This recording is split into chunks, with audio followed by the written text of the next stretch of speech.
Yo, what up? Welcome to another episode of the Commanders Draft Show. And today we're coming back with more wide receivers. We had a few early day wide receivers last week. We had some technical difficulties with the video, but we're coming back at you. But this time we coming with more like a 5 to 15, 5 to 20 range of wide receivers. We already heard a whole lot about receivers 1 through 3, really. And then you add the other two on there. So we're going to go a little bit deeper. Some wide receivers you can see at the back end of day 2 and into day 3. But before we get there, we're going to talk a little bit of the referees and what type of impact are these replacement referees are going to have, or are the original referees hustling backwards? We're getting right to it.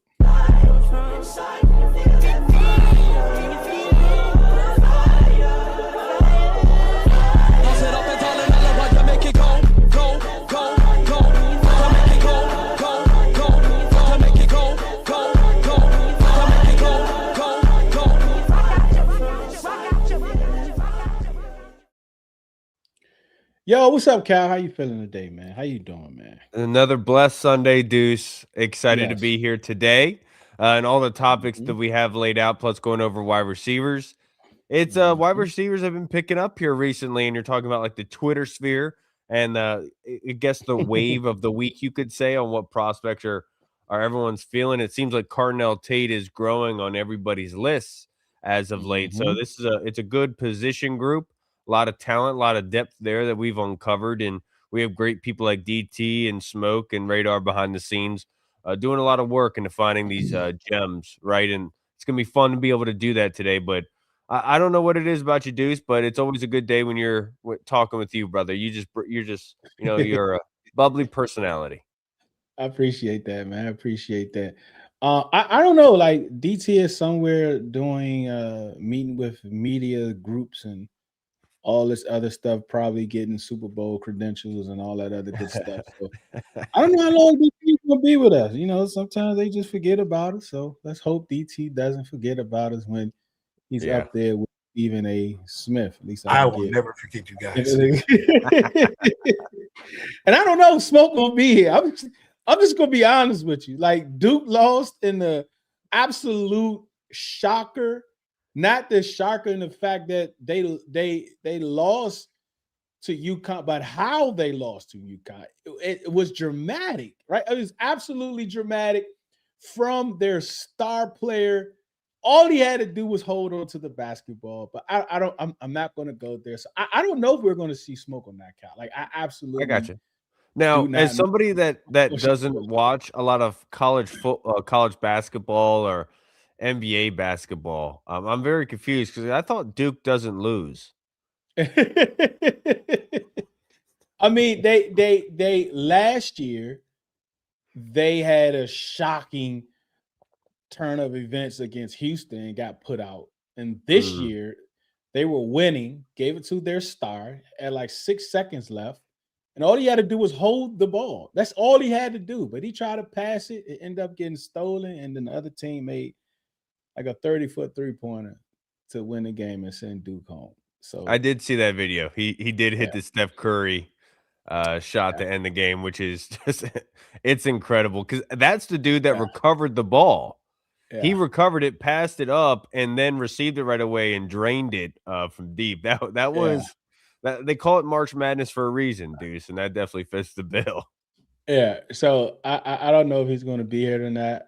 Those of you that listens to Riddle Radio, I don't know if he's going to be there tomorrow. I just don't know. I don't know. Nico was good. Nico, Mitch was up in the building. All right, do you believe Burry and the Browns that them making the adjustment to Myles Garrett's his bonus dates, because that's all they did. They moved the bonus date from this year. They pushed it back a little bit. I'm thinking it has something to do with money, right? Because that's the only thing that changed. They just moved the date back a little bit. No years changed. No money was added. Any of that. It could be two things, right? It could be that they just had to restructure Deshaun Watson's contract and pay him out like $60 million, right? So they might, hey, look, Myles, can you wait till the 15th until we get our check? So can we move the date down a little bit before, we got to pay you? Or that could be something if they are really moving him, and this will help facilitate the trade on their behalf, that they don't have to pay this money out and it will go to whatever team acquires him, which can lessen draft capital also if that new team take on this money. But what do you think about the Browns? I think it's crazy, because like you obviously willingly wanted to give him the biggest contract ever, right, for Myles Garrett, and I do wonder the bonuses. They're not incentive based, right? These are guaranteed bonuses that they're pushing Guaranteed. back. Yep. Guaranteed bonus. That is crazy because you would like to think that your front office has the ability for, foresight and being able to see these things roll down the pipeline, right? And this is kind of like if you had a wing and you had your own business and you got to pay the bills, and they're like, well, can we push it back a little bit? You're like, what do you mean? This is your job. You're supposed to have this lined up, and that is very, very weird overall, I'll say, but it does make sense if they were trying to lessen the blow for whatever team is trying to trade for him. I just find it hard to believe that a team is going to be able to fork up anything to get a prime Myles Garrett. I mean, we saw what he did last season, and he's as consistent as they come, a freak of nature that immediately would change the trajectory of a team. And it sucks that he went to the one team that doesn't have a trajectory that seems to be going south. So I don't know. It does make a lot of sense, but also makes sense on their behalf that they're trying to make everything work. And that Deshaun Watson contract, that's bleeding through their pockets, man. Absolutely. And I think they've restructured this contract every year.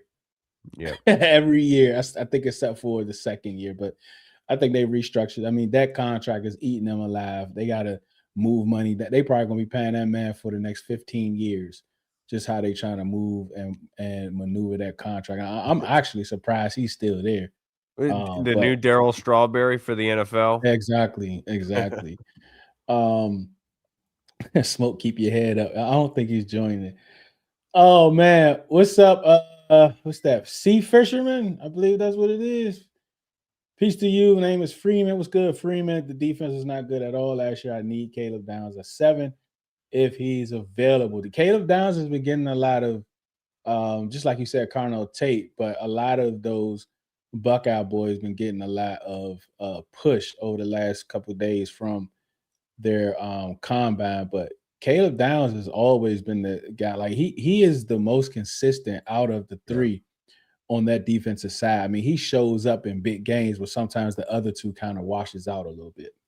Absolutely. You would love Caleb Downs on this defense, immediately getting somebody in there in the back end where like he doesn't pop off on you with like speed, size, or anything like that, but he just takes away issues that the offense presents. Like you don't have to worry about tight ends anymore with Caleb Downs on the field, right?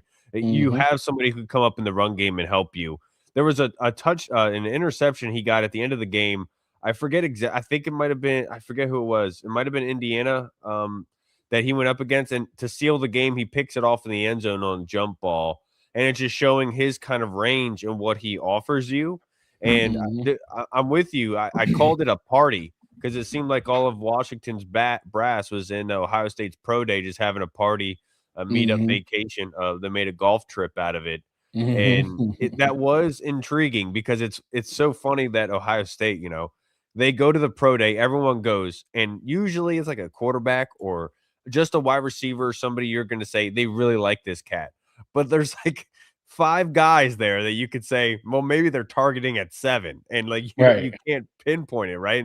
And that's the crazy thing about Ohio State, man. But Caleb Downs, you can't go wrong with them, man. It's just he's more of a box guy, and you just signed Nick Cross. And so that does lend to believe, are you going to be moving Nick Cross to free safety? And we just saw Sua Cravens pop back up on the timeline about him playing a position that he wasn't familiar with. Are we really going to go down that route with Caleb Downs and Nick Cross? So I think that's something to be thought of as well when we're talking about Caleb Downs. But look, man, you can't go wrong. Yeah, I mean, our safety position is full of guys that's better in the box, like all of them. Quan, I agree with you. Cross, if they get Caleb Downs, Mikey, whatever, like all of those guys are better in the box, right? They can do it, but to really get everything out of them, to really get that highest point of the ceiling or whatever the case may be, is for them to be in that box. And that's what we're missing, the true free safety. So even though Caleb Downs can absolutely do it, he can absolutely do it, right? Cross can absolutely do it. Yeah. Quan Martin, I mean, if he has to, right? But like if they can just add someone at that spot, I think the defense will be just that much better. But at the same time, Caleb Downs on this defense, like you can just make them interchangeable, right? I mean, that's mostly it's how it is. But with that Vikings defense, it was always what's his name? I want to say Harrison Ford, but Harrison Smith. Ford. Right? Like I mean, he's like 37 years old and he played that position perfectly because that's what they actually needed him to do. So they may not be looking at that spot as a need in a sense of someone that's going to bring like a high impact. So it's going to be and look, and Mitch brings up a good point. He went back and watched tape of Caleb Downs at free safety. He says he had great instincts and we struggle in coverage. If we struggle in coverage, if he's the pick, I need him to help out. And like that's the thing about Devonte Jones, right? He talked about it's not where they line up, it's where they wind up.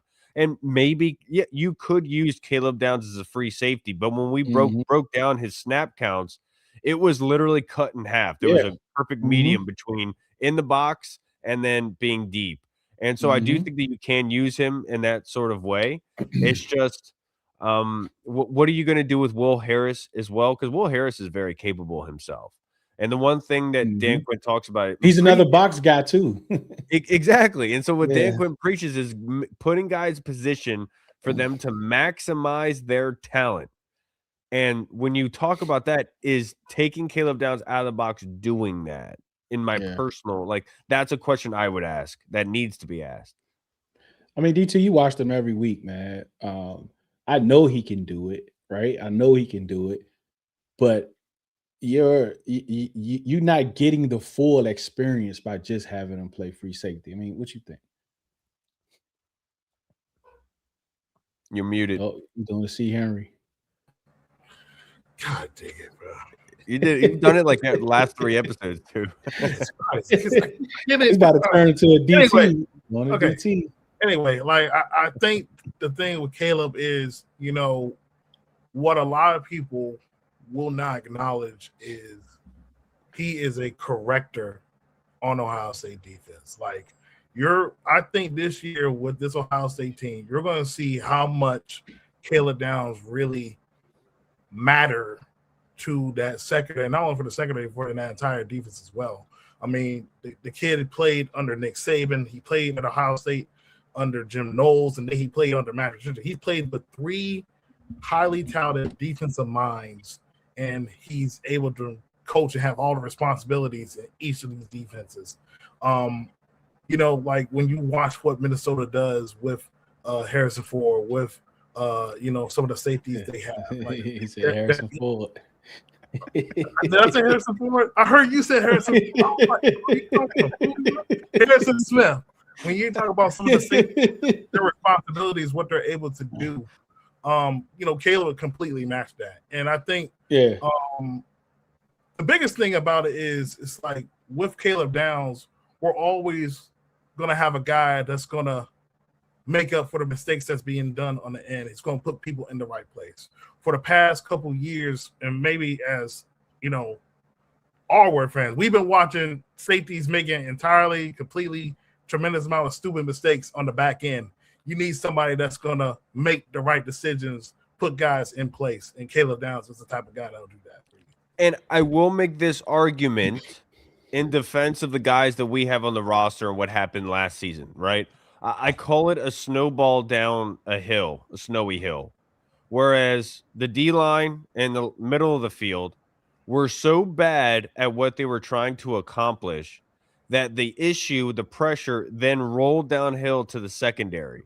And what I believe and what I've heard is that Devonte Jones, I think David Harrison told us this, Devonte Jones and what's his face? Oh my gosh, I'm blowing a drink of a minute. Brian Flores. pride and pressure is what helps coverage the most. Right. And so if you're able to apply that pressure and not put all that weight on your secondary, there's a very good chance that they're not put in those crazy situations like we saw last year.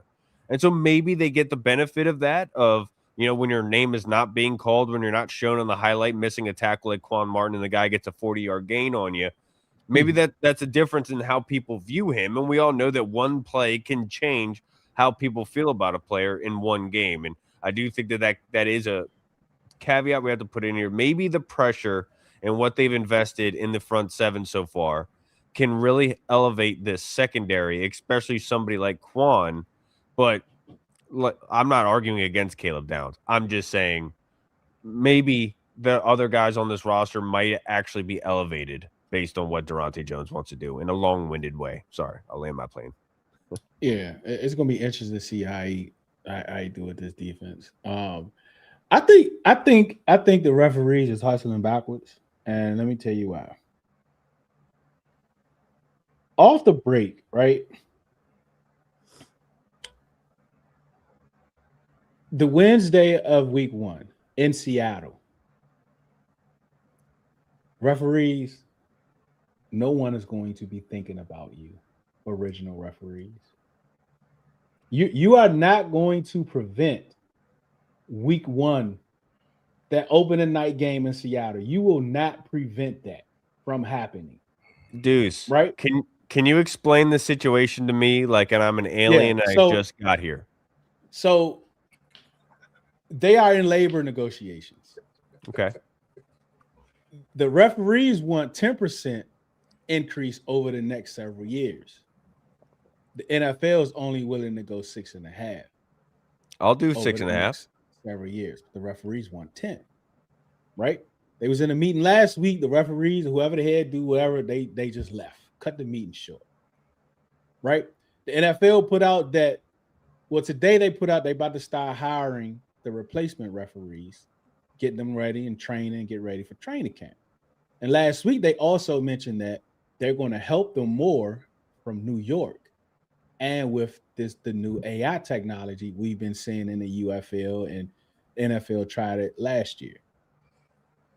The referees, original referees, you're not that good, right? So like the NFL knows your percentages. Like these NFL coaches that sends them stuff every week. The NFL knows your percentages, and your percentage is more than likely not that good. Right?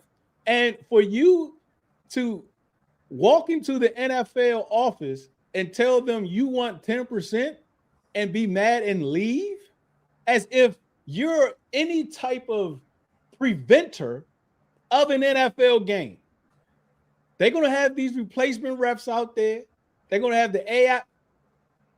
Listen, if the Hall of Fame game looks better than any game at all over the last 10 years, as far as referees is concerned, it's a wrap.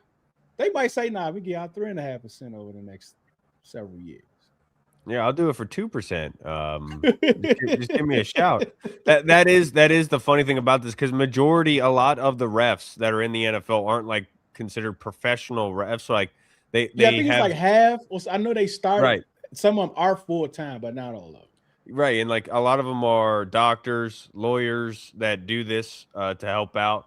And so, but it is funny because at the end of the day, what they really love is the airtime, right? The screen time that they get, right? Like that's the thing. And they could talk about it with their buddies when they're playing around of golf. Do you see me on the show? You see me doing the holding call in the third quarter? And so if you do start playing that game of chicken with them to begin the season, they're not going to want to wait that out. That they're missing their screen time, right, Deuce? And I'm right there with you. I'd say it's 6.5 from sticking at it. If you don't want to be around, that's cool with me. DT. Talking about referees. I do not care about no refs. Nobody, bro, we do not care. We do not care. We do not care. Like, yeah, if y'all better, because you got these UFL refs, right? You got these college football refs that's just waiting waiting to come up and ready to give their all.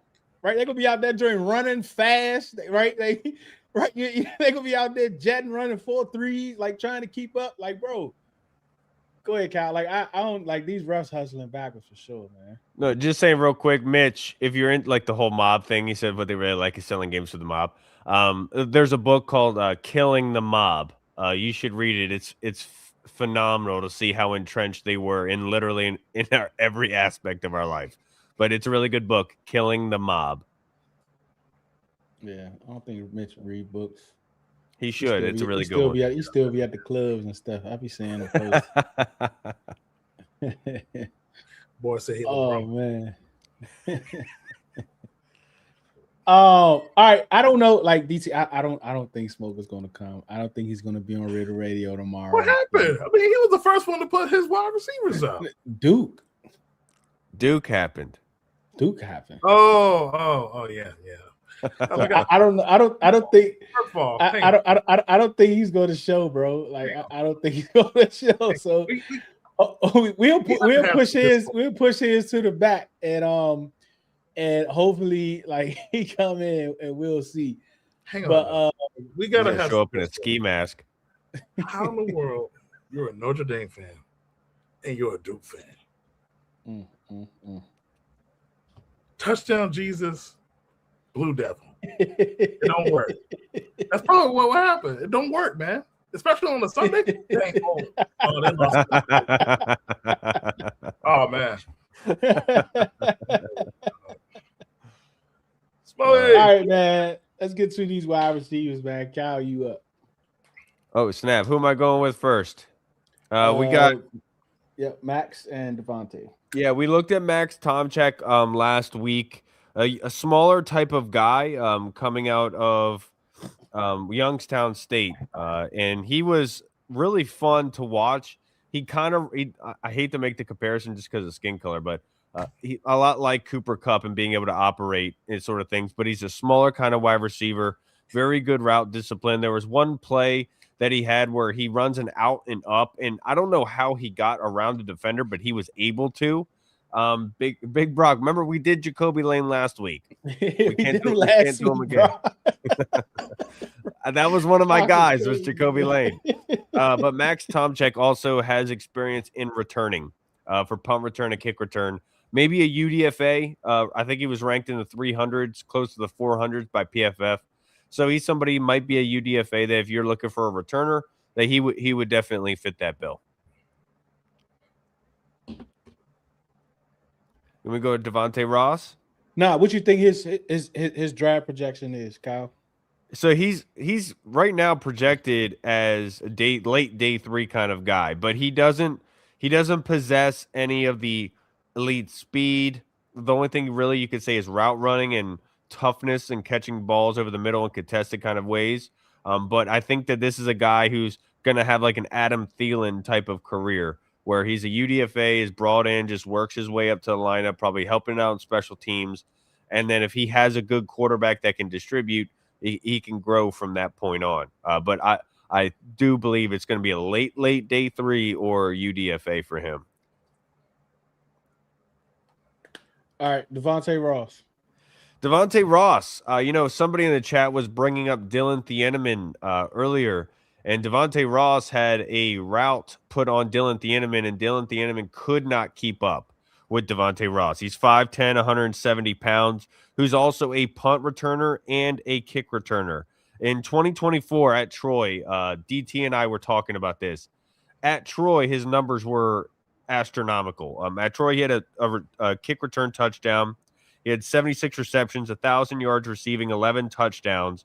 But this year, playing for Penn State after transferring from Troy, he only had 36 receptions, 501 yards, and 5 touchdowns. But this is a dude who attacks deep. And a lot of his catches you'll see is like those wide receiver screens that you see a lot in college football right now where they're just getting it out, mimicking kind of a run game. And that's where Devonte Ross is going to kind of help you out with. But if you're looking for a flyer to be able to help you stretch the field a little bit, he did a number on Dylan Thieneman, and that's somebody that really caught my eye out of Penn State. I really liked what he provided. And then when DT talked about his Troy stuff, I look back at his history. It's like, no, you weren't kidding, man. This dude was absolutely electric for them. You can see why he went to Penn State, but I think this is somebody that you can, if you're a late round, like I would equate this a lot to the running backs of last year, where you have a plethora of talent. And I think Devonte Ross of wide receivers, it's similar to that, where you could get a really productive guy, a really explosive guy late on in this draft. I think Devonte Ross fits that bill for anybody that's just looking for some more speed. Maybe the Commanders will possibly double dip, or this will be the first one taken in the draft. Yeah, well, we are at with that. And DT, you want to run through some of your guys from last week too. Okay. What positions do you all think, if everything stays where it is now into the draft, what positions you think they might double up on? You want to know something crazy, Deuce? I did a mock draft today, and the biggest thing I thought about was when I addressed either these two positions, I was like, well, when I look at the roster construction, some of these guys that we currently have, they're either going to head next year to the final year of their contract, or they just feel as though that this position, they just need competition at any spot, and they can have somebody that could be better than the guy they already had as a threshold.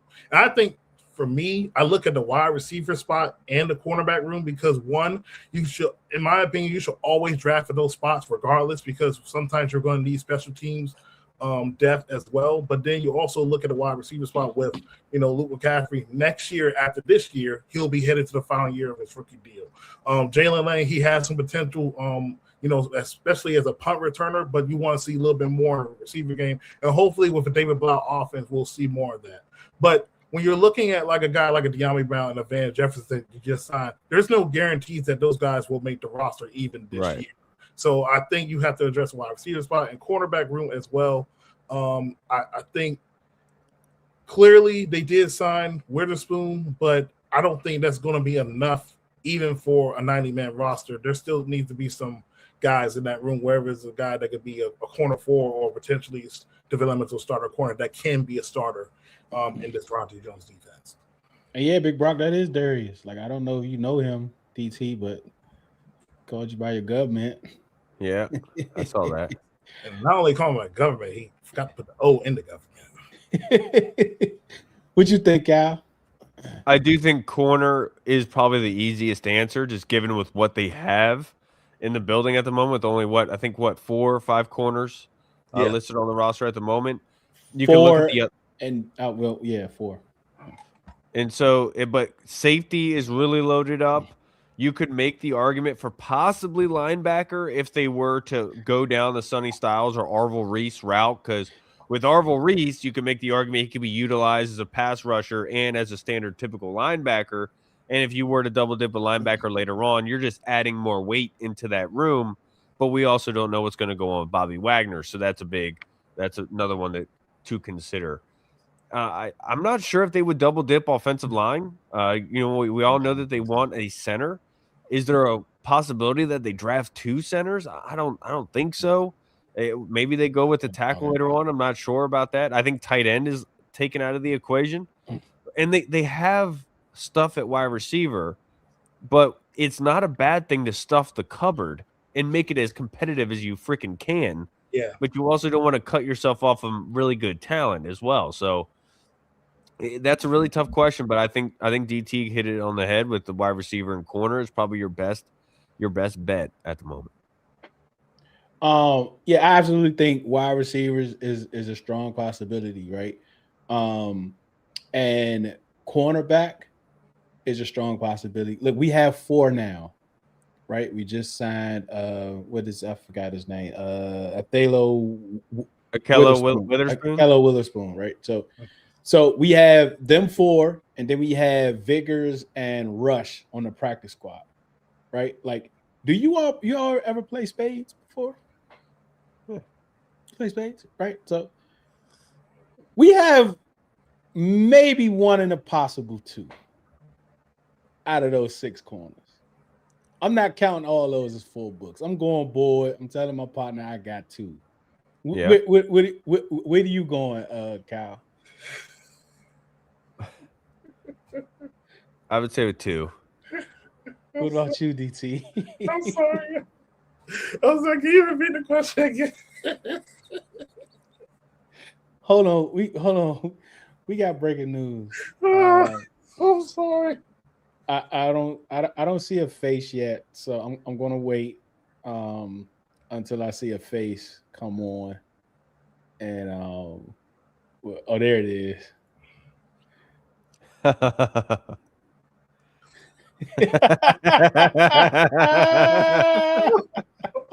Oh.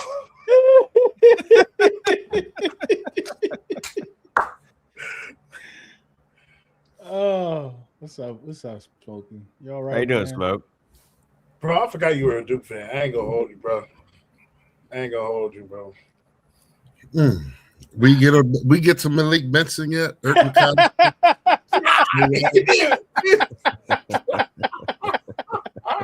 we get to that portion yet? Oh my god. Bro, you want to talk about collapse like of all time?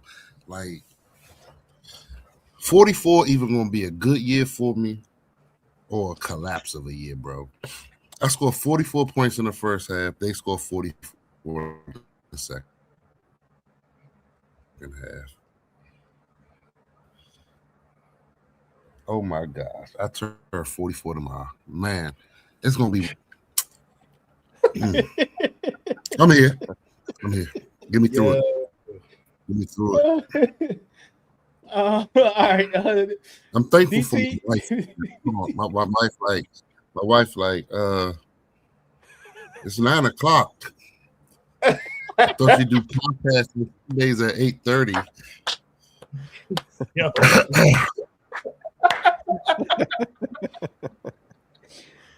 No, Happy birthday, Smoke.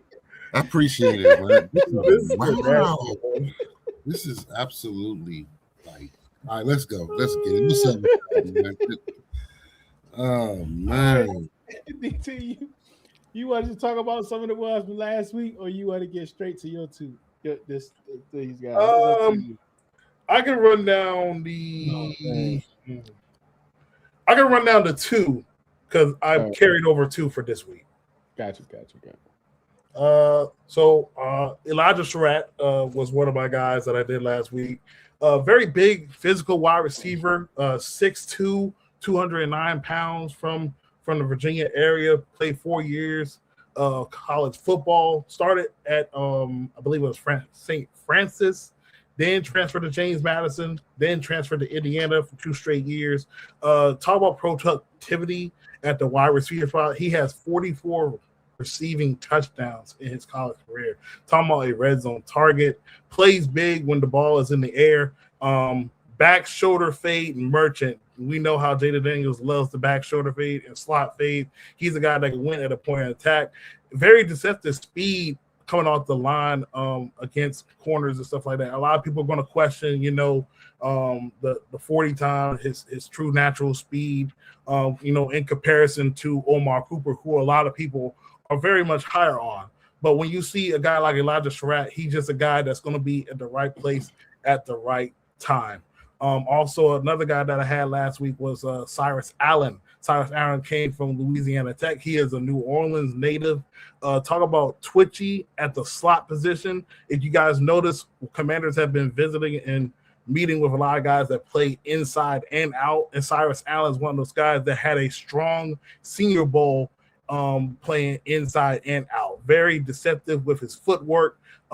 He had a big game against Kansas, which, one of my prospects we're going to talk about today also had a big game. So it was great to see both of them go back and forth to each other. But Cyrus Allen is definitely a guy that can play in the slot and provide some immediate target in the middle of the field for Jada Daniels.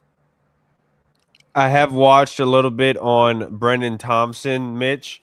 Go back and watch the USC game, and there was a play where Brennen Thompson tries to block a safety, and I'm telling you, he literally the safety pancaked him so bad to the point where he had to stay on the ground for a little bit. It made my day. It made me laugh and chuckle a little bit.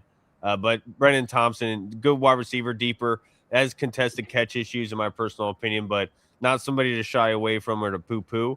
But definitely you have a crop of guys in this draft that are deep threats, and obviously Brennen Thompson is in that realm.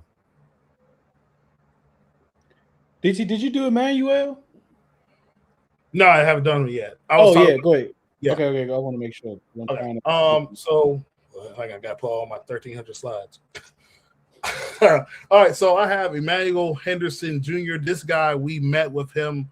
I believe it was at one of the All-Star games. He transferred from University of Alabama to get a true starting opportunity, since you have guys like Jordan Bernard and Ryan Williams in that wide receiver room. He only had 1 year at Kansas, but it was very productive.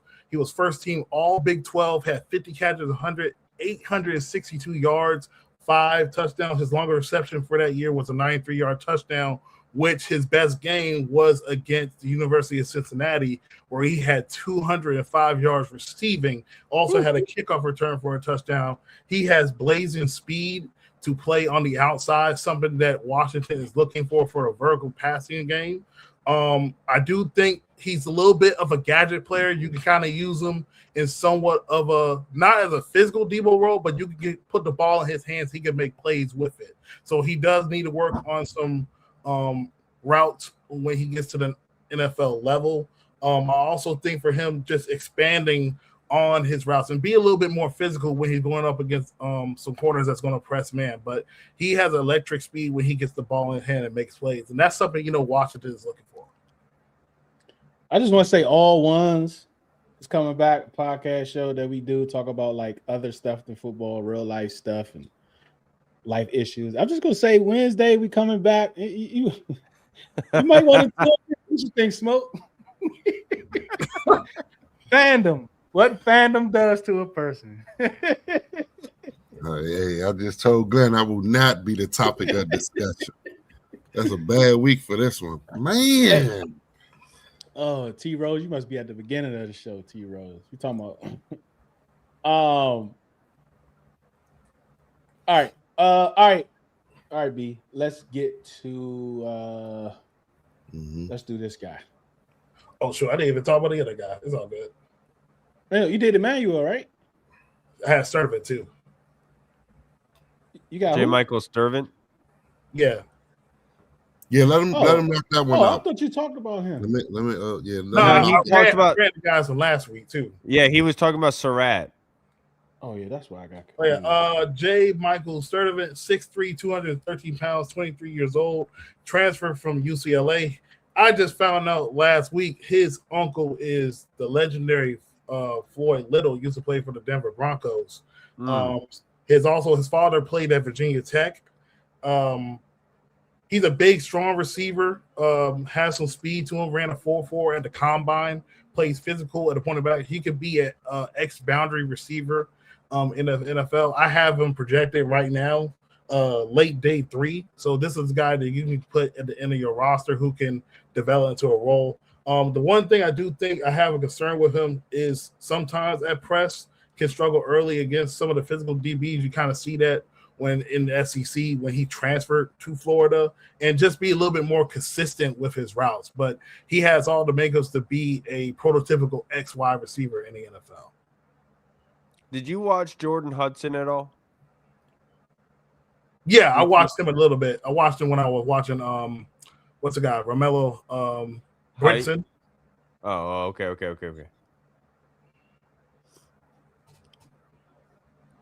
Hopefully we're able to talk about him here. All right, Smoke. Harrison Wallace.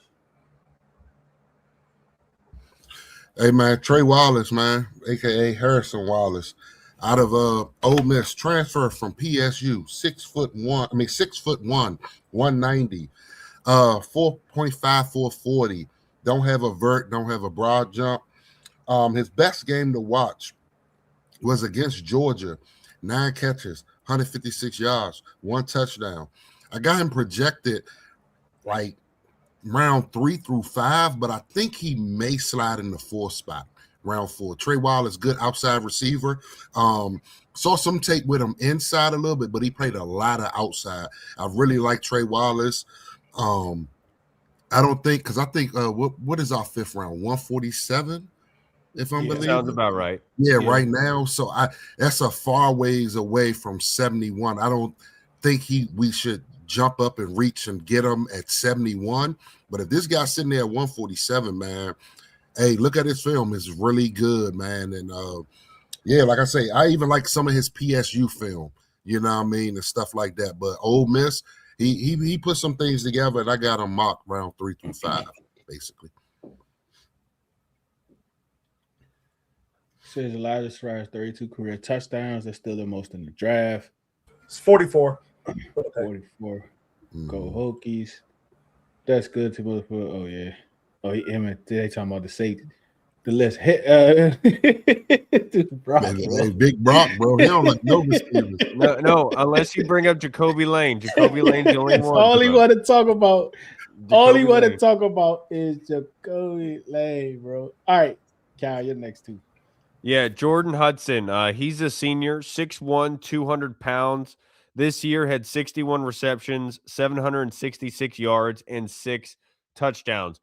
The way he progressed through his career, it built up a little bit over time. I think 24, he had 500 yards receiving. It was like 5 touchdowns. So he has slowly grown throughout his career. This dude, though, I will give you a comp for him, and I know I'm going to get crap for this, but my comp for him is Pierre Garçon.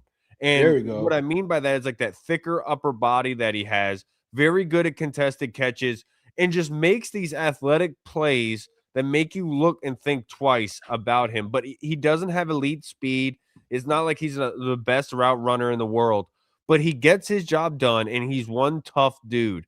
And so I think that the Pierre Garçon comp is just what I continue to see out of him in his playing. I really do like Jordon Hudson. I think he's projected on day 3 right now, if I'm not mistaken, maybe a little bit higher in the 3rd round. But I think this is somebody you add to the team, and he's going to be you could see him playing for a long time coming out of SMU with their offense. He did a very good job of being the kind of shallow receiver with those screens, but also just being your possession wide receiver needing for deep threats. He came through for them. He almost had one amazing touchdown that he ended up dropping because of the ground. I took a video of it, but it's incredible to show what he can do in contested catch situations. Very good at attacking the ball at its highest point. I think Jordon Hudson is somebody you should take a look at, and Pierre Garçon is probably my best one for him. And then Anthony Smith out of ECU from Highlandstown, Maryland. For all my Maryland folk, that's where I grew up at. This dude coming out of ECU, 6'3", 189 pounds. He's also a senior. This year, he had 64 receptions, over 1,000 yards receiving, 7 touchdowns, and he might be the most efficient runner in ECU history with 1 carry for 45 yards and 1 touchdown. So the only rushing attempt he scored on, and it was 45 yards. A deep threat. He's going to need help in being able to sharpen his route game. It's very rounded. He's not the fastest guy in the world, but I saw him take a a slant for a touchdown, just following his blockers. I think this is somebody that's going to be a UDFA, but he has a lot to offer you as a UDFA. And if teams are really taking a look at it, given that he's 6'3", 189 pounds, 190, running around that 200, I think this is somebody that could be very similar to like Mo Harris that we had a long time ago, where he makes just kind of big plays, can really expand things for you, but to be able to get on the field might be the hardest thing for him at such lightweight. Being able to solidify blocking is going to be a thing, and we know this staff loves blockers, but I really like Anthony Smith and what he has provided. I'm cropping that, and I am turning the volume all the way down when you say the name Mo Harris. That was my dude. I got in an argument with John Keim over Mo Harris. What? Yeah, because I told him he was asking. I had responded to his tweet, and I said, "Well, what about Mo Harris? Every time he's on the field, something good happens." And he says, and he responds back to me, Deuce, and he says, "Well, if he was better at like the run game and blocking, he would get on the field more." And I said, "Okay." And then literally that weekend, he scored that one-handed touchdown at the pylon. And I tweeted immediately at John Keim, and I was like, "You remember what I asked you about on Monday?" And he was like, "I do." Glad he ain't blocking. Yeah. Perhaps he blocked me. All right. So when we get to DT next set, Smoke, we was talking about this before you came on. What positions do you think they'll double up on in the draft if everything stays as is right now to the draft? I'm gonna say cornerback. Yeah. Cornerback or safety. Well, let me see. Yeah, cornerback or safety. Cornerback or safety. Yeah, that's pretty much the consensus. Mm-hmm. I wouldn't be surprised if they went receiver though. Double up. They're not doubling. Are you talking about getting the center and the guard? I'd be surprised, man. Unless they move Cosme. I just can't see it. I see one lineman in this draft. See, Cosme's the one that, like, when we look at it and say that's solidified, right? That's Cosme is concrete. But we also know the NFL is like a very fast-moving league. So you do wonder, are they thinking about getting a backup for him in here? But then you bring up the argument of Brandon Coleman. Where is his home? Where is he going to be? So they do have options. I understand why Big Rock feels that way, but with only 6 picks, man, I find it hard to believe 2 of them are going to be utilized on offensive line, especially interior. I mean, he's absolutely the trade that Adam Peters makes before the season starts. Like he's absolutely, if we do a ranking of that, like he's probably my top guy of being traded in that August, September range where Adam Peters has been moving people these last 2 years right before the season starts. All right, DT, Reggie Virgil, Omega Blake. Didn't he highlight Omega Blake last week too? I remember Yes, that I name. did. Yeah. Decided to run it back because I saw, y'all was trying to figure out some of the guys. So, Omega Blake is somebody I came in late on. So he started actually at the University of South Carolina. I played there for 2 years. Then he went to University of Charlotte, and he had 32 catches for 700 plus yards and had 9 touchdowns. And he spent his final year at Arkansas. So he is a very experienced wide receiver, going through 3 schools from the SEC, goes to a lower level, then goes back to the SEC. 6'2", 209 pounds. He is very explosive, vertical threat. He has 16 touchdowns in his career. He has 16.5 yards per catch. And he was second team all AAC during his time at University of Charlotte. Vertical speed, stride length, has ball tracking ability, catch radius, physical when the ball is in the air. I think the only thing for him is just while he is an extreme deadly vertical threat, you just need to see the intermediate and short game with him. Can he do that consistently instead of just being vertical? You don't want him to be just like, I would say, probably like a De'Ami Brown. You want him to have an all-rounded game. But for a vertical threat, he provides that in the offense. And this is maybe my favorite guy out the group, Reggie Virgil. Reggie Virgil transferred from Miami of Ohio. He is also 6'3". Now, of course, he doesn't have the blazing speed, and it's very similar to what Carnell Tate ran around in the 4.5s. But when you're very deceptive in your route running and able to go up one-on-one against corner ones, that's what he's done. He's done that at both levels, especially at Texas Tech. He was by far Texas Tech's most explosive weapon on the field this past season. He has the size of frame. He has the ability to track the ball, great body control, very competitive at the catch point. He can play inside. He can play outside. I think this is a guy that I would love on day 3 that could potentially be a wide receiver too, could develop to be a wide receiver, wide receiver too. Have y'all looked at Keelan Rutledge? From Georgia Tech? Yeah. He's highly sought after. I thought that he would be way gone by the time 71 rolls around. Am I wrong in that? Man, he moves, bro. Depends on like the run on interior lineman. Yeah. What's up, Gerard? You feeling, man? Appreciate you for topping in. Chop out, Gerard. Beat TV, man, just started his pod. He just started his Commanders podcast a couple months ago. Doing really well, man. Search for him on YouTube. Another great add to the Commanders community, man. Check my guy out, man. Can never be enough, man.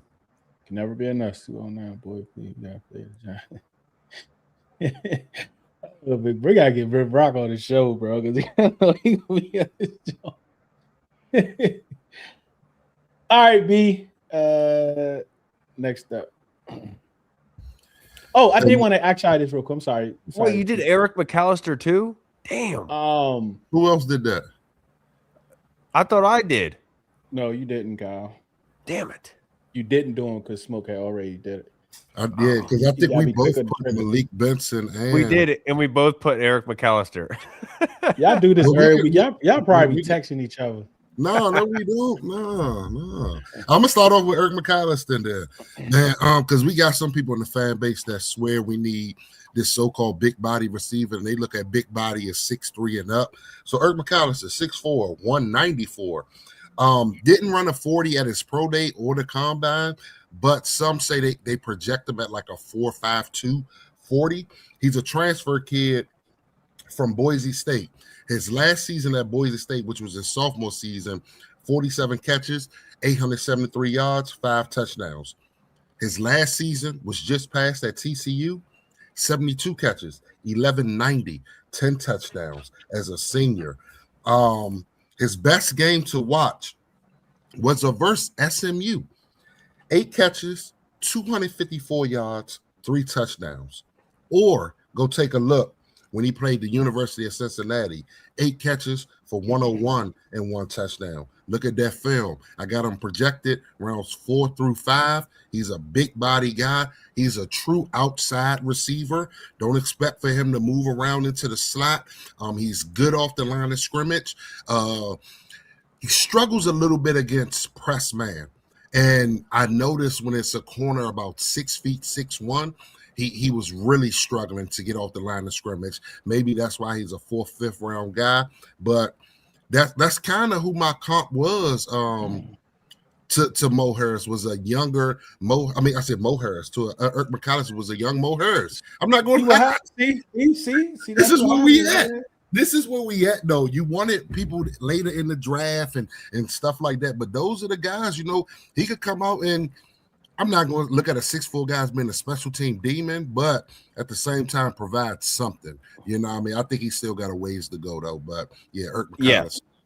Very solid wide receiver outside. He's got the big-bodied frame. He's got the wide receiver 1 kind of prototype that you'd want. Very good with his hands. The one issue, I think, is off the field. I'm pretty sure he got in trouble with a weapons charge of hitting a guy with a gun or something of the sort, got into a fight. I think that's why he's ranked in the 4th or 5th round, Smoke. Okay. Yep. I did see that. I don't know, man. Like if he can, if like a 6'4" dude who can't get off the line of scrimmage, like that's a little concerning, regardless of the off-field stuff. Yeah. But I think, for example, with the way the team's set up now, go back to your whole X and Z conversations, I think he'll be the receiver off the line of scrimmage. Terry will take all that, press man stuff. He'll be the guy off the line of scrimmage, and hopefully he wouldn't have to, face any type of press man situations. And then Malik Benson, man, this guy's well traveled.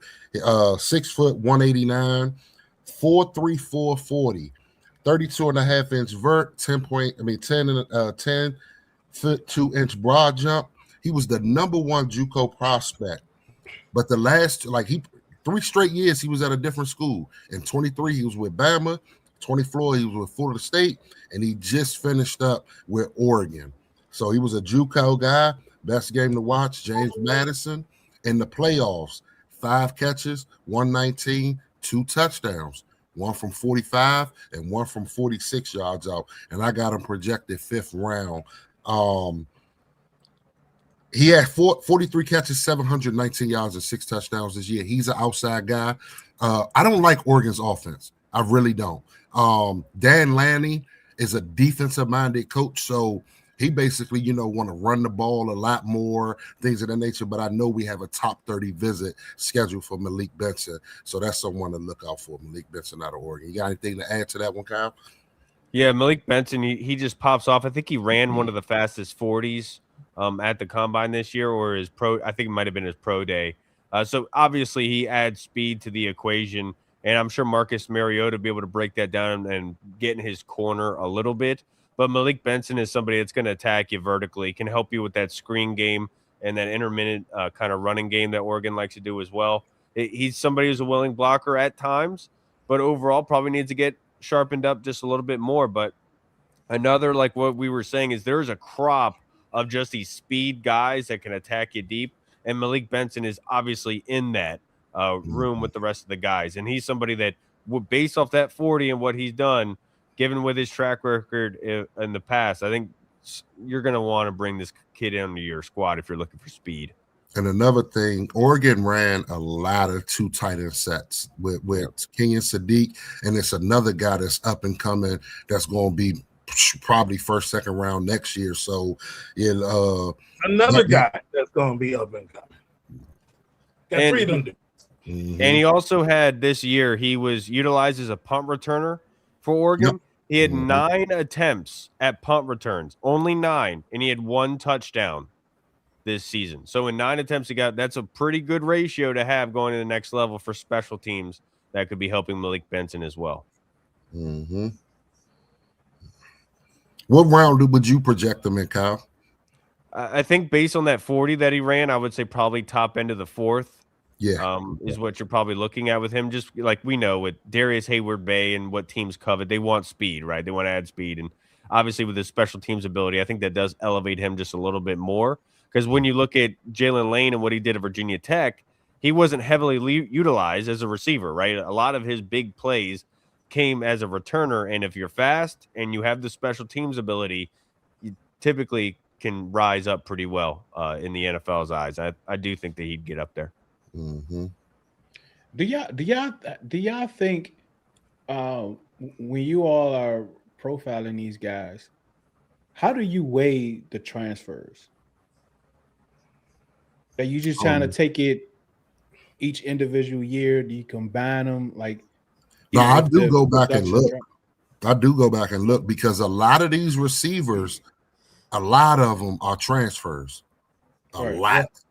You know what I mean? Outside of your Lemons, your Tysons, your Tates, a lot of these dudes were transfers, man. So Tyson transferred from Colorado. Yeah, he did. Yep. Tyson did transfer. But like even him, like, you know what I mean? A lot of them are transfers, and you got to do that research to go back and look to see exactly where they were at and why they transferred and things of that nature. So, and some of it is just about opportunity. Like Malik Benson was about opportunity.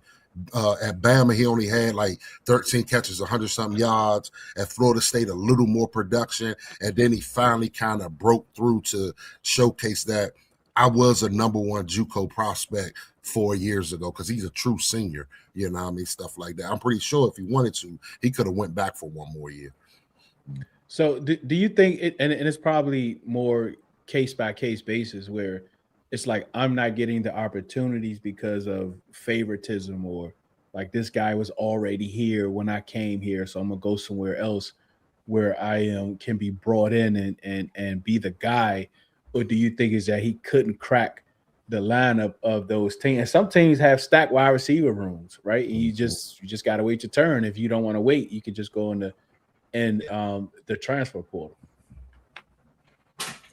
Yeah, but then also with this environment now with money, like money is going to be speaking to a lot of these cats where you were the number 1 at a back school, and now like Oklahoma's offering you 3.5 to be their wide receiver 1. So you're gonna have things like that. And I also think when we're assessing the transfer portal with a lot of these wide receivers, this also comes with you scout the player, not the helmet. And one pull-out figure this year is Chris Brazzell, because while he is playing in that crazy Tennessee offense, if you look at his Tulane tape, he's running great route nuances that we were going to be seeing in the NFL. So it's like his game is definitely different from the past Tennessee wide receivers, despite the fact he's still in that offense, despite the fact that he put up those gaudy numbers. But the way he does stuff, when you look at his Tulane tape, it's like, okay, maybe he can actually be the one that can break the cycle of Tennessee wide receivers.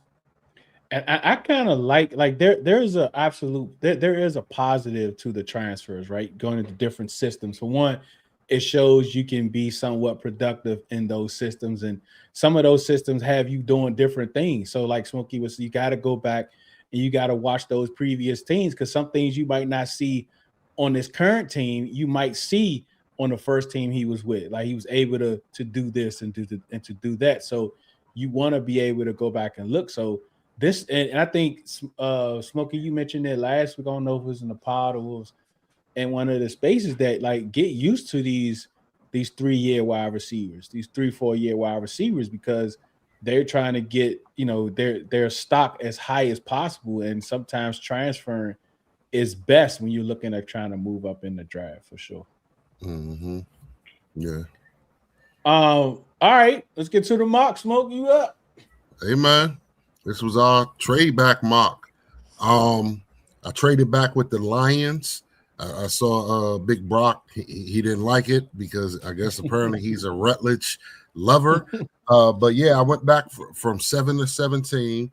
I gained a second this year and a third next. You know what I mean? To move back 10 spots. Was able to get the best single high safety in the game, if you ask me, in the draft, Dylan Thieneman at 17. With that 50th spot, hey man, I couldn't get love, so I went with my guy Jadarian. You know what I mean? Go ahead and get him. 71, Skylar Bell. That's our original 3rd round pick. So you see what I'm doing there. I watched Smokey. I watched a little bit more of him yesterday, yeah. and he's even better than I thought, man. Just his size and everything, dude. That is an absolute smoke show what you just did there.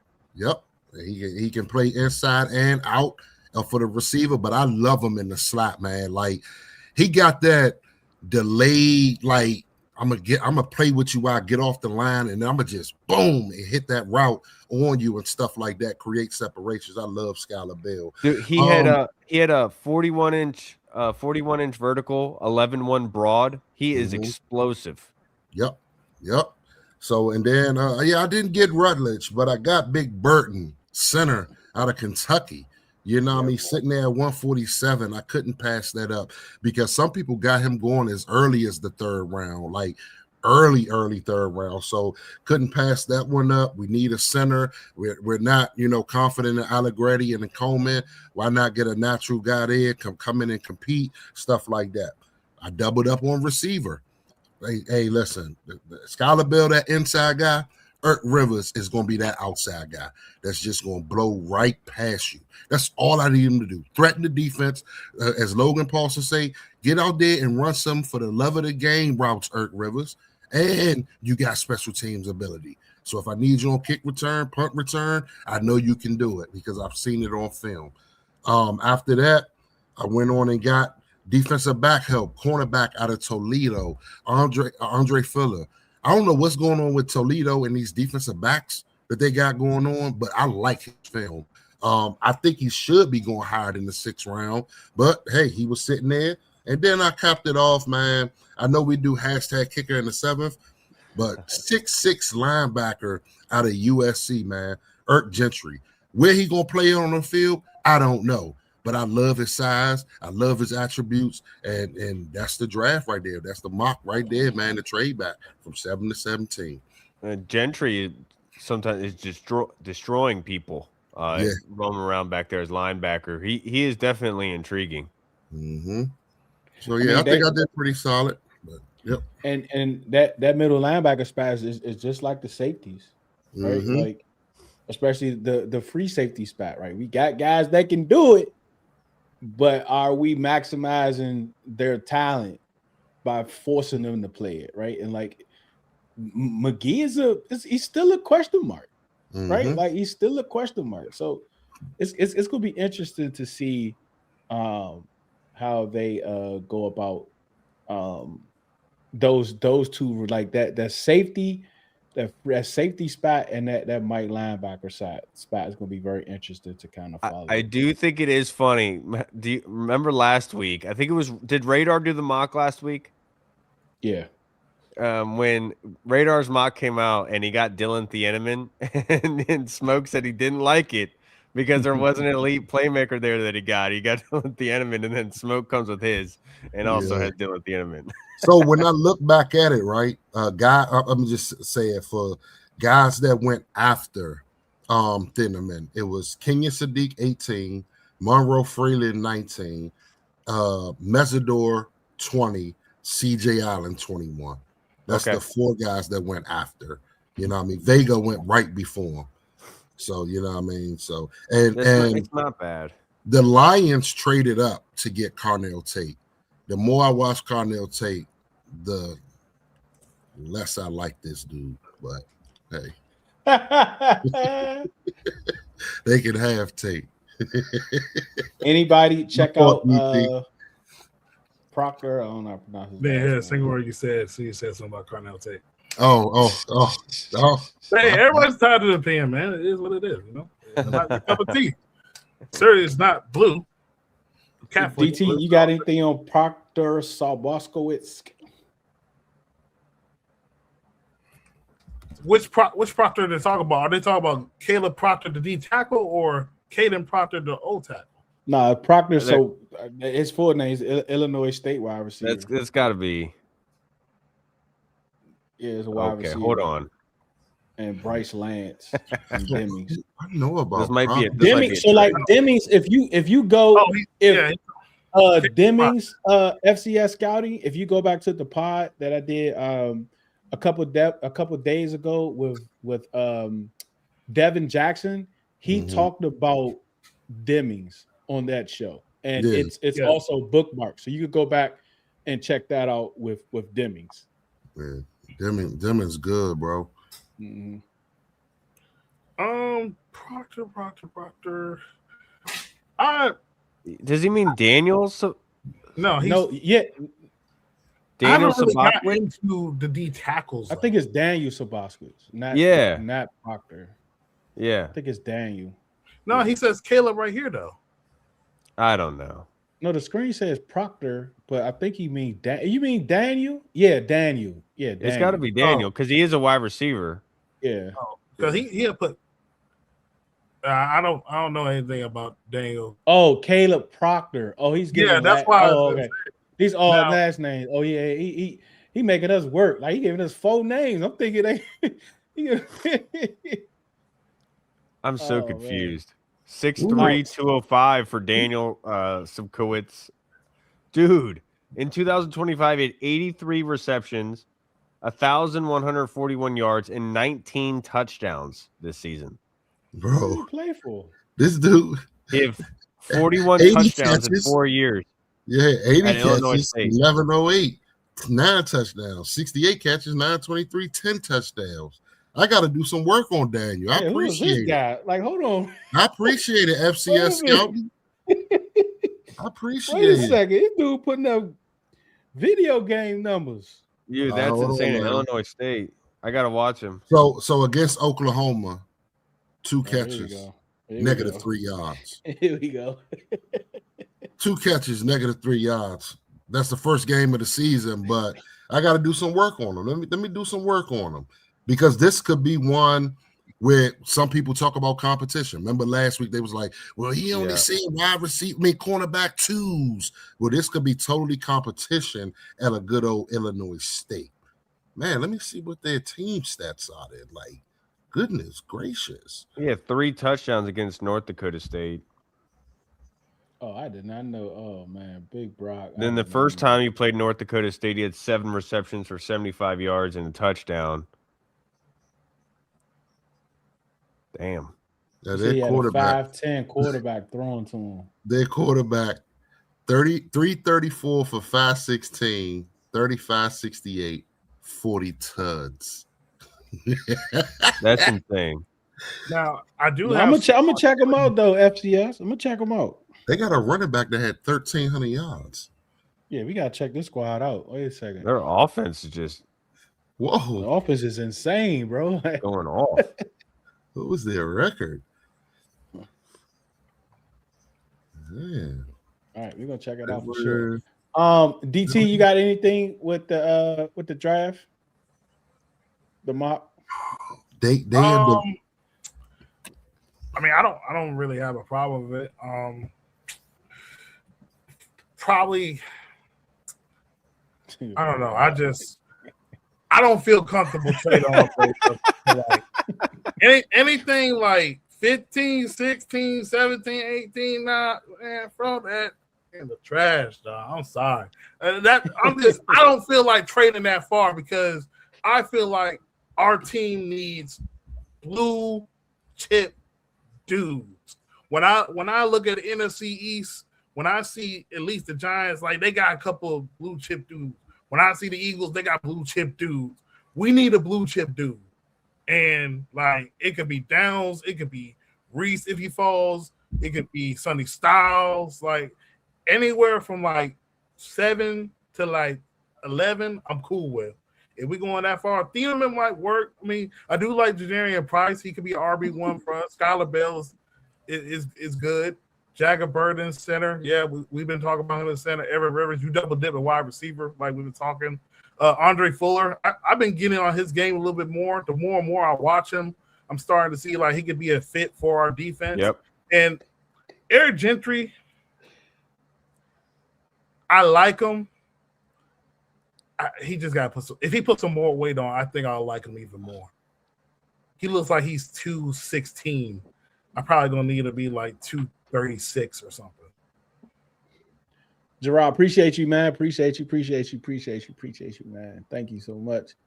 Bro, Brock and this Eagle fan, you gotta read the chat, bro. Interceptions and flag football. Brock is crazy. And then someone, y'all got road pictures disguised as Eagles in the chat. Oh my goodness. Look at Mitch and his Reese. Mitch, you need boy. I'm with you, Reese. I'm Mitch. I didn't necessarily said that. I did not necessarily said that. I just D really saying I just don't feel comfortable on the way. Sometimes you just gotta be like, the board is just too nice. But I mean, hey, it's a mock draft. Yeah, there it is. Yeah, I know. Yeah, man, that's about a wrap. That Daniel kid played at the FCF level, FCS level. So that's like North Dakota. Oh, so that's why he knows him. Yeah, they lost in the FCS championship to Montana State, but he did pretty solid at that level. And Eastern Washington, isn't that where like Puka? I mean, not Puka. Hold on, what? Cooper Cup is Time from. out. Yeah. Yo, that's why I knew bro kept talking crazy the entire show, bro. What? Because I see the Penn State. That's Penn State, right? Kent Yeah, State. it's Penn State. I'm like, all right, we got Penn State. Wait a minute, bro. Like, how you? Hold on, Brock. How does that work? Hold on, listen. So we're gonna go back 3 weeks with Brock. So everything you've been up here yelling about, it's because he don't want us to get as strong. I see it now. You see it now? Yeah. Hold on, bro. And all that other stuff and poo-poo state and it. Oh, man. I remember that movie Split. You know that movie Split? That's Brian Mitchell's burner. Oh my gosh. Hold on, bro. He said my first team is the Commanders, my second is the Eagles. How does that work? Bro. On Sunday. Wait a second, bro. Hold on. Hold on. Bro, wait a second. How you gonna somebody said, yeah, y'all wear old ass cheesesteak grease. Yeah. Well, y'all go. This is disgusting. It is disgusting, bro. This is nasty, bro. Like, yo, hold on, Big Brock. I hope that ain't your age, Brick Brock. 46. I hope you ain't 46 with 2 teams. You 46 with 2 teams, Big Brock. We got problems. Oh, this ain't easy, man. bro. This is crazy. How Nobody had any issues with what Big Brock was saying until he Mm-mm. said he rooted for the Eagles, and then people were saying he needs mental help. Philly right there. Man, come on, bro. Big Brock, man. We don't need to get him on the show, dude. We just ruined that chance. I see it now. Damn. My man, Big Brock. He's a Commanders fan versus the Eagles. Man. Oh man, I don't know how you did it, Brock. This is Brock. You shouldn't have told us that. You shouldn't have. It's gonna every single time now. First of all, like if you go back and read the chat, he dissing Jaden Daniels, right? And he's dissing Jalen Hurts. Like, what is like? I don't understand what's going on. I don't understand what's going on, bro. This is. Oh man, He's probably the biggest Carson Wentz fans ever, bro. I ain't gonna lie to you. Don't tell me you start liking the Commanders because Carson Wentz came here. Like, please don't.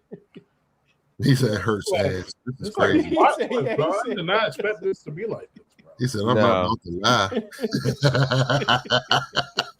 You could have kept it to yourself, big bro. You could have kept it to yourself. Now we know. Like, man. Oh man. Nah, fly like an eagle. Nah, that's your fan rooting for the Commanders. Don't do that. That don't matter, bro. Yeah. New Jack City extra is crazy. Yo. That is crazy. Oh, we got to get out of here, man. So next week, we will not be having a show next week. Easter Sunday, spend time with your families, with those who celebrate. We won't be having a show next week, but we will have our top 3 favorite prospects in the entire draft. Not so much the best prospects, but our 3 favorite prospects. And I've been looking at Keyboard more and more, and I'm loving him more and more. So we're going to do a little video cut up. We're going to post it around the same time next week of our top 3 prospects. So that's what y'all get next week. And then the following week, we got like 3 weeks left. We got 2 weeks before the draft and then the post show after the draft. And then that's a wrap on the season. Draft almost here, fellas. Let me get the next mock. Yeah, you're up. You're All up. right. But we'll do it the week after next. I'm going to do it just to piss off Big Brock. And now look, I'm so confused. Hey, Kyle, I think it was you that said when I trade back, I'm going to trade back for love, right? I think that was you that put it in the chat. Somebody put it in the chat. No, he said you was going to be mad when love is there and you got to trade back. So listen, this is actually my second one. I got all the way. I traded whoever's sitting at 15. Who's at 15? That was the pick. It was the Buccaneers, matter of fact. Yeah. The Buccaneers traded. I get to go picking. Jeremiah Love's there. I'm like, no way, bro. So I select them. I get all the way to the last pick and the app refresh on me. It wasn't meant for me to show y'all that one, man. Yeah. No, man, it's a good show, man. I'll be all right. Keep your head up, Smoke. Hey, man, it stings, bro, but the sad part is we didn't even have to cross half court. It was 10 seconds even. Oh, Brock from PG. You from PG, Brock? All right. My man, Brock, man. Brock always showing up, man. I'm glad you. It's got to be jank. It's got to be Janky Rondo, man. Man. It has to be because Janky's really in tight with the Eagles. I know he's from the area, and he's also a Washington fan. So yeah. Oh, they pulled back the Espinoza signing the Browns there. They said they ain't like his physical. Oh. So they not signing. I don't know. He wasn't even hurt, I didn't think. I know he played in the playoffs. I don't know. Something popped up. They ain't like it. You saw that we were in on Trey Hendrickson before the Ravens took a grenade with Max Crosby. Yeah. Yeah. So Makes you wonder. Yeah. All right, man. You about to get up out of here. Cal, what you got? Nothing, just chilling, hanging out this week. Going to be looking over some more prospects. Look on Twitter for me to upload some plays from Jordon Hudson and these other guys. Really great episode going over these other guys, but going to make sure to look up the white boy from Illinois State, watch him a little bit, see what he was able to cook up there. And look out for the Burgundy Zone later on in the week. We're going to talk about, everything under the sun. Who's the latest who's riding the wave this week? And I'm sure it's going to be Makai Lemon at this point. But whatever it is, we're going to enjoy it. We'll see you guys later on. What you got, DT? Tune in to this week. Me and Caleb, we're going to be doing a position by position of the top 5 needs for the Commanders in this draft. We're going to look at some of the prospects, some of the work I've done on them, and tap in, just see what I wrote up. All right, Smoke. Yo, Would you like to vent a little bit, Smoke?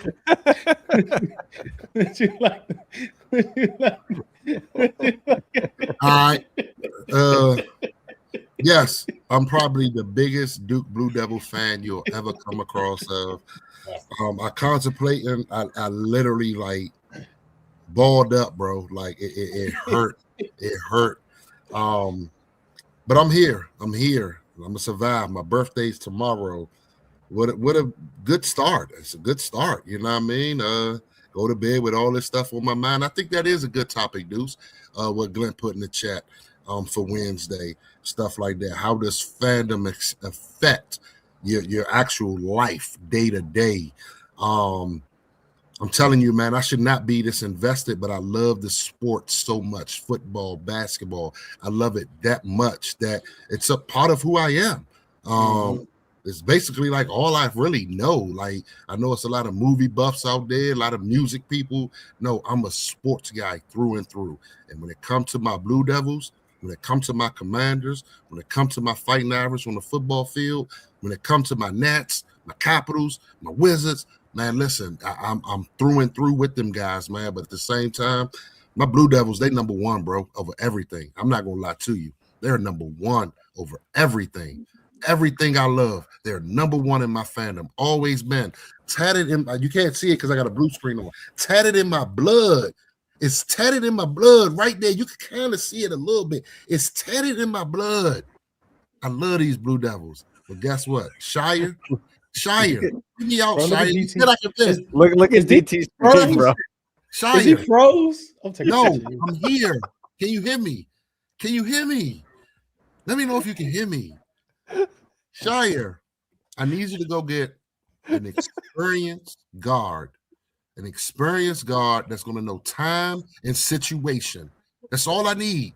I understand the diaper dandies, the PT peers, all that other stuff. It's great. It's great that we get top 5 picks every year, but I need championships at Duke, brother. I need championships. You had a timeout in your back pocket. We had possession arrow. We did not have to cross half court with 10 seconds even on that play clock, on the game clock. What they're going to say, 10-second violation? No. My rookie point guard, Hayden Boozer, son of Carlos Boozer, brother of Cam Boozer, hold the ball. Why are we trying to make forward passes against a trap with 10 seconds to go? But it's a lesson learned. These guys are going to be good in their next careers, especially Cam, things of that nature. We're going to retool, we're going to reload, and we're going to be back next March. Appreciate you, Deuce. that picture, bro. That's so funny. Dude. All right, man. We appreciate y'all, man. Tap in tomorrow on X, 8 o'clock. Riddle Radio, only on X. Tap in on tomorrow. We have some other stuff going on this week. We get out this week. Again, we're not going to have this episode Sunday night, but we will have our top 3 or our favorite 3 prospects out the entire draft. Not a big board per se, but just our favorite prospects out the entire draft for you next week. And we'll see you the week after. Happy birthday, Smoke. Yep. Happy birthday, Smoke. Appreciate y'all, man. I tap it in the morning. As Big far Brock as got spaces, another message for you. hey, Big Brock, matter of fact, you do a mock, put it in the comments, and I'm gonna check it after the show. Let me see. Yeah, Big Brock. Do a mock, Big Brock. Matter of fact, everybody in the chat, if you want to do a mock, hit me up on X or on here in the messages, or put it in the comments after the show or something, and we'll play it when we come back the week out. When we'll show it the week after next. We'll include all the fan mocks and like Brock say what he doesn't like about him. Yep. Big Brock gonna judge all the mocks. Big Brock gonna judge all the mocks. All right, y'all, man. Appreciate y'all, man. Thank you so much for the time. We know it's very valuable for you to spend it with us. We absolutely appreciate it. Remember, do it because you love it, not because it loves you. One beat, one sound, one heart, one love.